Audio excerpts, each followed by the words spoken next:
Antonio last night to get themselves back into these NBA Finals. Jalen Brunson had a rough night. 4 turnovers in each of the 3 games of the Finals. That's the longest such streak of his career. Prior to this series, Brunson had just 2 games with 4 turnovers in these playoffs. Last night was the only one of those 5 games that the Knicks lost. Again, they hadn't lost a game since late April. All right, JWill is going to break down some tape for us as only he can. Today, we find him seated today in front. And Rampage, get a shot of his shoes. I really like the good-looking pair of shoes Jay's got on. I like the shoes, so we got that in there. So JWill, real quick, come back over here for a second. What if I told you a lefty dribbled the air out of the gym last night and his name was not James Harden? Oh, let's go to the board. Let's watch the tape. This board is called Jalen Harden, not Harden, Brunson. Because at times, this is not who Jalen Brunson is, but at times, this is who he reverted to last evening, which is not in their best interest. So let's just watch as the plays continue to develop. Jalen Brunson right here, bringing the ball down the court. One of the things I want everybody to pay attention to early in the game, 21 seconds on the shot clock. Okay, look at the way everybody is mustered up towards where Jalen Brunson is. All 5 eyes just on Mr. Brunson.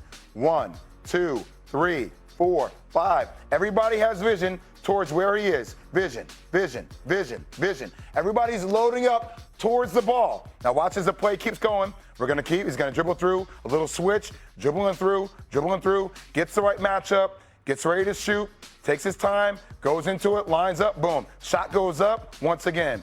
11 seconds left in the shot clock. 13 seconds he's had the ball in his hands. Yeah. Nobody else on their team has touched the rock. Shot goes up, he misses the shot. Okay, empty possession, empty calories. We hate empty calories if you're Knicks. Once again, ball pressure by the Spurs. You love this. Just applying ball pressure, making them work. He gets down to a loaded area. Nothing there. Once again, look at the way everybody's loaded up. 1, 2, 3, 4. All eyes again. Eyes on him, eyes on him, eyes on him, eyes on him. Everybody has eyes on the guy with the ball. He gets to a spot, takes his time, dribbles the ball back out, starts to go to work. Goes to work. Body, big body, keeps going. Finally gets ready, going to a shot. Ball is about to go up. Boom, once again, look again. Yep. 5 seconds up on the shot clock. Got the ball the whole time. 19 seconds, he's held onto the ball. Nobody else has touched the rock. Shot goes up. I mean, if you think you're seeing a pattern, you're correct. You are seeing a pattern. Here we go. Last possession again. These are just possessions where you see it nonstop. Ball pressure. Gets up in his legs. Ball pressure. Once again, look at this. I keep trying to tell you guys. Loading up. 1, 2, 3, 4. Eyes on the ball. Eyes. Everybody's loaded up on Jalen Brunson. You're going to see this continuously. He gets to a spot. He's going. He's dancing. He's waiting for a screen. Screen happens, switch, Champagne, you get the right switch. You're going again. You're about to go again. You're taking your time. You're finally getting to the spot. Look at the help. Ball's about to go up. He gets out, turnover. But still, guys, here, 3.4 seconds left. 20 seconds, yeah. 20 seconds with the ball, and nobody else has touched it. Then it turns into a turnover. There were so many empty calorie possessions last night by Brunson ball. And these are the plays that came up as dead possessions because nobody else touched the rock. That's an extremely good tape. And that's well shown. And it felt that you could feel it in the building. The people sitting around me, you could just hear it from people yelling, what's going on? Where's the ball movement? Shoot, pass, do something. The other part of it that's so distracting is you're watching all the celebrities that are sitting right there. So like one play happened in front of Larry David, and the other one happened in front of Olivia Benson from SVU, and it's just hard to keep focused on what's happening in the game sometimes. It was like watching the Oscars last night. But anyway, Brunson is the key. I shouldn't have sidetracked from that because it's an excellent tape. He has been struggling, and this is what Draymond Green had to say about it on ESPN.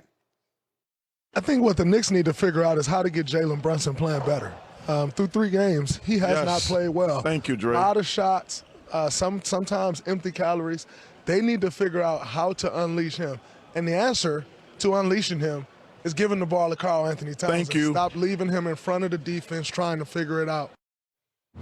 Okay, so this is going to bring me back in time to about 12 minutes ago on this show, and I'm going to ask the question again. Amanda McNutt, I'm looking right at you.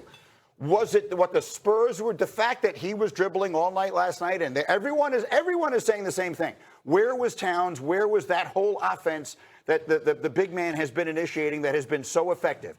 Did they get away from that for any did they get away from it because of something San Antonio is doing, and if so, what is it?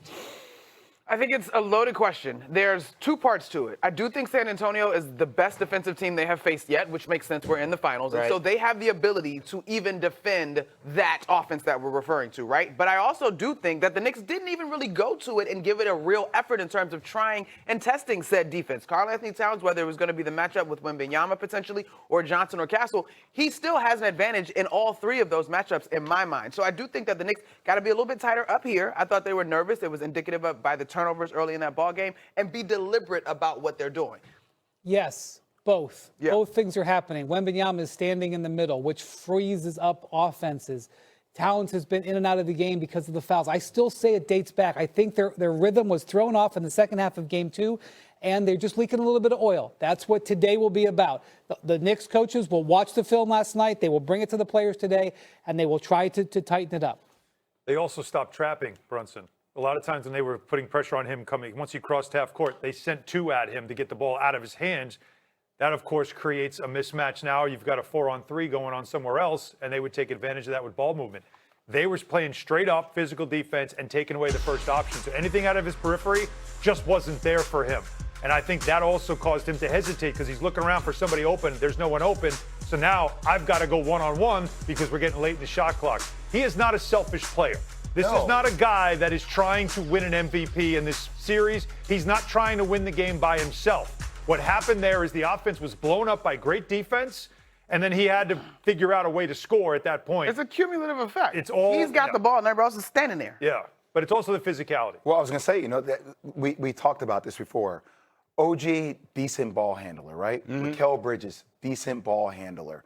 Like, the only dynamic ball handler you have is Jalen Brunson. When you're going against guys like Dylan Harper, guys that put pressure on the ball, and Fox and Castle, you need somebody who has that dynamic ball handler that can handle that pressure to get off you. The problem is, then all of a sudden you're disrupted. By the time you get the ball over half court, you're looking at 17, 16 seconds on the shot clock, and then you have to go. The other part of that is if you look back at the first 2 games, it's a total of 31 points off of turnovers for the Knicks. Last night, off of Spurs turnovers. Last night they had just 7 points off of turnovers, and so their inability to create any easy ones to help thwart that, it didn't happen last night. Another observation just last night, and I think he's a big part of the reason why Brunson is struggling in this way. If and when the time comes that Stephon Castle develops a more polished offensive game, he's going to be one of the 5 or 6 best players in the world. Tough. He's so ridiculously talented. His defense is as good as any perimeter player that I've watched this year. You see so many things when you're there that you see that take place off the ball. His physicality is ridiculous. He made some shots last night, but when he develops what's he, 21 years old? 21. When he develops a little more polish in his offensive game, he is going to be unstoppable. Did you see his ability to decel? Yes. Like, he does this. I don't know if you guys know what decel means. It means like when you're going full speed and all of a sudden you slow yourself down and you step through contact. And with contact, then he slows himself down at the rim. He's maybe the best in the game right now at doing so. Dylan Harper's right there, in terms of both finishing those at two the rim. gaps. The 2 of them get into the paint real easy, and they can score against anybody because they're both strong and they've got the vertical to get over any big that challenges. Yeah, That's what makes Wemby's game easier. If you look at what's going to happen going forward in this series, Mitch Johnson leaned into that small lineup in the fourth quarter. You called it. Yeah, Jay Williams said it yesterday. They should do that. With those guys on the court, Yeah. and they survived it defensively. The other thing is what Alan just said, which is playing straight up. They're going back to playing basic core defense with their defensive player of the year in the middle. Those are 2 things going forward the Knicks have to grapple with. How the Knicks guard pick and roll, because that's where all those guards getting downhill, that's what led to those lobs for Wemby. All right, much more on this. I want to get a wake-up call in. Monica just said Caitlin